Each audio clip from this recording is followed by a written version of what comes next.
নমস্কার বন্ধুরা, নবমীর সকালে আপনাদের স্বাগত। তো কাল গেছে সারাদিন উপোসে, লুচি নিরামিষ, কিন্তু আজকের দিনটা খুবই আনন্দর। আজকে আমিষ, আজকে অনেক আইটেম হবে, বাড়িতে অনেক লোকজন, অনেক আনন্দ হইচই। তো আজকে আমাদের বাড়িতে কিন্তু অনেক আইটেম হবে, আজকে সব আমিষ আইটেম হবে আমাদের। আমার মা, আপনারা তো জানেন, উনি রান্না করতে ব্যস্ত, সব সময় আগে রান্না। তো রান্নার জন্য উনি খুব ব্যস্ত ব্যস্ত করছে, যেহেতু অনেকটাই লোক আমরা বাড়িতে একসঙ্গে খাই।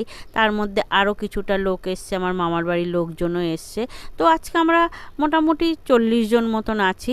এবার তার মধ্যে আরও একটু বাড়তি অনুষ্ঠানও আছে। নবমীর দিনে আমাদের একটা জন্মদিন। তো এখানে অনেক রকম ভাজা হয়ে গেছে, পোস্ত দিয়ে আলু ভাজাও হয়ে গেছে, দুডেশকি মাছের মাথা দিয়ে ডাল হয়ে গেছে, টমেটোর চাটনি, জলপাইয়ের চাটনি হয়ে গেছে, মাছে নুন হলুদ মাখিয়ে নিয়ে মা মাছ ভাজা করতে বসে গেছে। মাছ আজকে দই কাতলা হবে, মাটন হবে।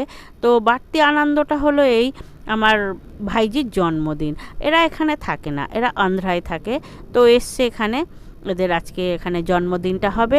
তো খুবই ছোট, বেশি বড় না। তো এখানে আমার মায়ের কিন্তু দই কাতলা হয়ে গেছে, দেখুন দই কাতলাটার কত সুন্দর কালার এসছে। তো আমার মা মোটামুটি সবই রান্না করতে পারে, বাঙালি রান্নাগুলো, আর সেগুলো কিন্তু খুব টেস্টিও হয়। আমার মা যে রান্নাগুলো করে, আমার মায়ের রান্না কিন্তু আপনারা দেখেছেন উনি কেমন রান্না করে। তো আমার মায়ের রান্না কেমন হয় কমেন্টে কিন্তু অবশ্যই জানাবেন। আর এখানে মাটন হবে, মাটন ধুয়ে পরিষ্কার করে রাখা হয়ে গেছে। তো মাটন রান্নার জন্যে মা কড়াইতে পেঁয়াজ দিয়ে দিয়েছে, দিয়ে এটাকে হালকা ভেজে নিচ্ছে। আমার মা কিন্তু মাটনটা পুরোপুরি কড়াইতেই রান্না করে, কোনো কুকারে টুকারে দেয় না, পুরো রান্নাটাই করে। তো মাটন মশলা কষা হয়ে গেছে, ওর মধ্যে দিয়ে কষাচ্ছে। তো বন্ধুরা 8 কেজি মতন মাটন, কষ্ট হয় আমার মায়ের রান্না করতে, দেখুন কিভাবে খুন্তি দিয়ে নাড়ছে। কিন্তু কি করবে, আমার মায়ের রান্নাটাই যে এতটাই সুন্দর হয়, আমার মায়ের হাতের রান্না ছাড়া আর কারুর হাতের রান্না খেতে চায় না। তো মাকেই রান্না করতে হয়। আমার মা কিন্তু এইভাবে ঢেকে ঢেকে 1-1.5 ঘন্টা ধরে মাটনটা কড়াইতেই রান্না করবে।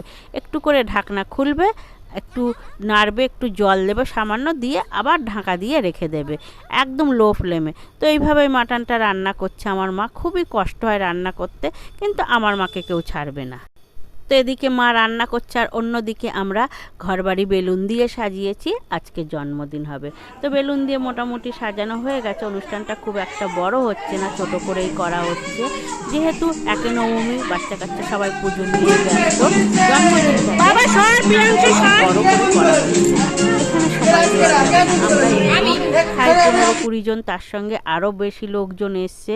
তো আজকে মোট আমাদের বাড়িতে খাবে 40 জন মতন। তো এখানে 2টো কেক আনা হয়েছে, একটা কেক কিন্তু আমাদের বাড়ি হবে না, ওই জন্য 2টো কেক আনা হয়েছে।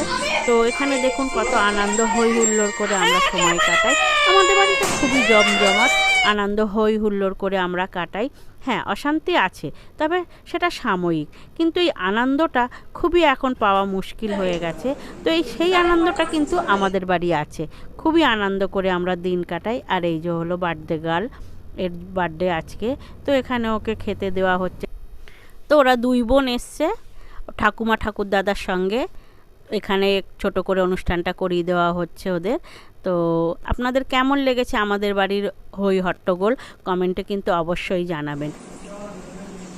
তো আমার মায়ের রান্না হয়ে গেছে, দেখুন মাটন একটু কষা কষাই রাখা হয়েছে, কেন অনেক আইটেম আছে। তো তো আমার মা কিন্তু এই যে ভাগ করে সবাইকে খেতে দিচ্ছে। আমার মার বড় দায়িত্ব, কি করব বলুন, মাকে কেউ ছাড়ে না, সবাই লাইন দিয়ে খেতে বসে গেছে। তো পরেও আরও বসবে, যেহেতু ছেলেগুলোই আগে বসে গেছে সবাই খেতে। তো আমাদের বাড়ির সবাই একসঙ্গে খেতে বসি, খাওয়াটা কিন্তু একসঙ্গে, সারাদিন যেখানেই আমরা যাই করি না কেন, খাওয়া দাওয়াটা একসঙ্গে করবো। আর আজকে বসেছে আমাদের বাড়ির বউরা শেষে, দেখুন ওদের গল্পটা শুধু দেখুন, খেতে বসে কত গল্প, সারাদিন তো সময় পায় না, এই খেতে বসে এই গল্পটা হয় ওদের। তো সবাই খেতে বসেছে, আমি আগে খেয়ে নিয়েছি, কেননা আমি ভিডিও করব ওই জন্য। আর বিকেলে ওয়েদারটা আজকে খুবই ভালো ছিল, নবমীর দিন। আমার মামার বাড়ির লোকজন, আমার মামি, আমার ভাই, আমার বোন, আমার ভাইয়ের বউ, এরা সবাই এসছে, আরও বাকি সব ঘরে ঘুমাচ্ছে।